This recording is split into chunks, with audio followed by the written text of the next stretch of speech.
Assalamualaikum warahmatullahi wabarakatuh. Perkenalkan, nama saya Ayu Alia Himawati, NIM 2019-1458 dari Akpor Krida Husada Kudus.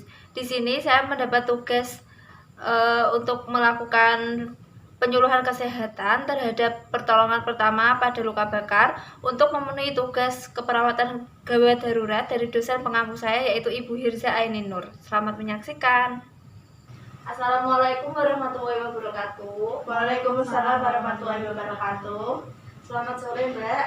Perkenalkan, nama saya Ayu Alia Himawati. Saya mahasiswa dari Akpor Krida Husada Kudus. Di sini saya akan menjelaskan sedikit tentang penyuluhan kesehatan atau PENKES mengenai penanganan pertama pada luka bakar. Di sini saya akan sedikit menjelaskan luka bakar. Di sini dibagi menjadi 3, yaitu luka bakar ringan, sedang, dan berat. Saya akan menjelaskan sedikit mengenai luka bakar. Luka bakar adalah luka yang terjadi karena berbagai hal seperti terkena percikan api atau minyak, terbakar sinar matahari, atau bersentuhan dengan benda cairan panas, misalnya air panas atau knalpot. Berikutnya yaitu luka bakar ringan. Luka bakar ringan bisa disebut dengan luka bakar tingkat 1 yang memiliki ciri luas area luka tidak lebih dari 8 cm. Luka jenis ini hanya meliputi lapisan kulit paling luar dan umumnya tidak berkembang menjadi kondisi yang serius. Gejala yang muncul dapat berupa rasa sakit di area yang terdampak, kemerahan, dan bengkak. Luka bakar terdapat pertama yang kerap terjadi, misalnya kulit terbakar sinar matahari atau tidak sengaja kontak langsung dengan knalpot panas. Berikut yaitu cara mengatasi luka bakar ringan.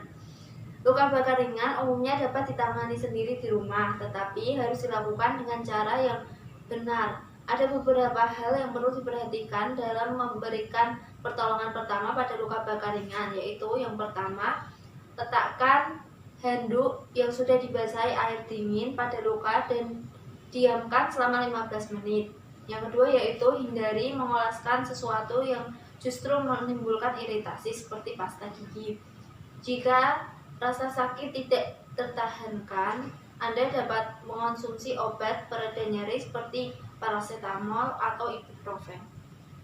Yang kedua yaitu jenis luka bakar sedang.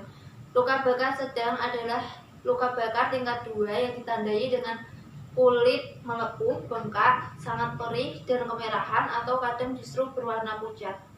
Luka bakar jenis ini memerlukan perawatan medis, terutama jika luka bakar meluas ke area tubuh tertentu seperti wajah, bokong, selangkangan, atau alat kelamin. Dan langkah penanganan luka bakar sedang ini dapat ditangani dengan yang pertama, dinginkan area luka bakar dengan handuk selama kurang lebih 15 menit. Yang kedua yaitu bila timbul luka melepuh, hindari memecahkan luka karena berisiko menyebabkan infeksi. Yang ketiga yaitu periksakan diri ke dokter jika terdapat luka yang melepuh yang disertai tanda infeksi berupa bengkak, merah, timbul nanah, dan rasa sakit yang bertambah parah. Selain itu, jika luka bakar cukup luas hingga berdampak ke area tertentu seperti area kelamin, tindakan pemeriksaan dan langkah penanganan juga perlu dilakukan langsung oleh dokter. Nantinya, dokter akan memberikan pengobatan berupa anti nyeri dan antibiotik baik dalam bentuk salep atau obat. Yang ketiga yaitu jenis luka bakar berat. Luka bakar berat atau luka bakar tingkat 3 termasuk luka bakar yang parah karena merusak jaringan lebih dalam sampai ke saraf otot atau tulang. Luka bakar ini umumnya tidak berwarna merah tetapi putih atau bahkan gosong. Selain itu, kulit dapat tidak merasakan nyeri sama sekali akibat saraf yang terdampak. Korban kebakaran yang mengalami luka bakar berat rentan mengalami komplikasi berupa hipovolemia, yaitu kondisi ketika tubuh kekurangan cairan termasuk darah secara mendadak. Selain itu, hipotermia juga dapat terjadi ditandai dengan penurunan suhu tubuh secara drastis. Selanjutnya yaitu pertolongan pertama pada luka bakar berat.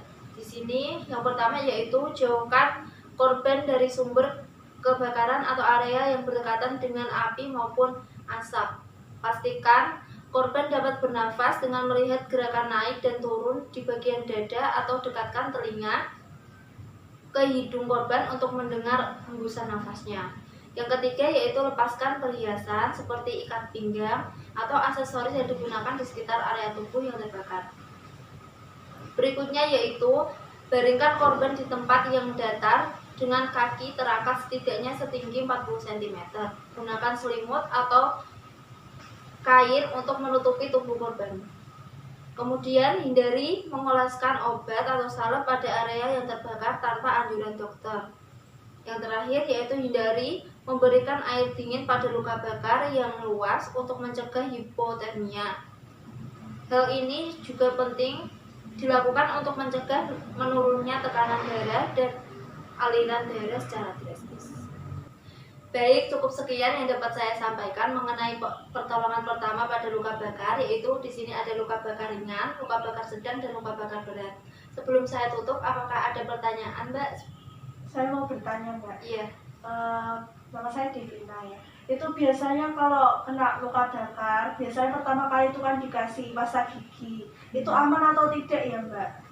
Sebelumnya itu tidak boleh, Mbak, untuk menggunakan pasta gigi karena pasta gigi itu dapat menimbulkan infeksi, dan pasta gigi itu kan mengandung bahan kimia, jadi tidak baik ketika dioleskan untuk mengatasi luka bakar. Lebih baik jika dikasih dengan salep sesuai dengan anjuran dokter. Terima kasih. Ya, terima kasih, Mbak. Cukup sekian kegiatan pada sore hari ini. Kurang lebihnya mohon maaf. Wassalamualaikum warahmatullahi wabarakatuh. Waalaikumsalam warahmatullahi wabarakatuh. Cukup sekian video yang dapat saya lakukan. Kurang lebihnya mohon maaf. Wassalamualaikum warahmatullahi wabarakatuh.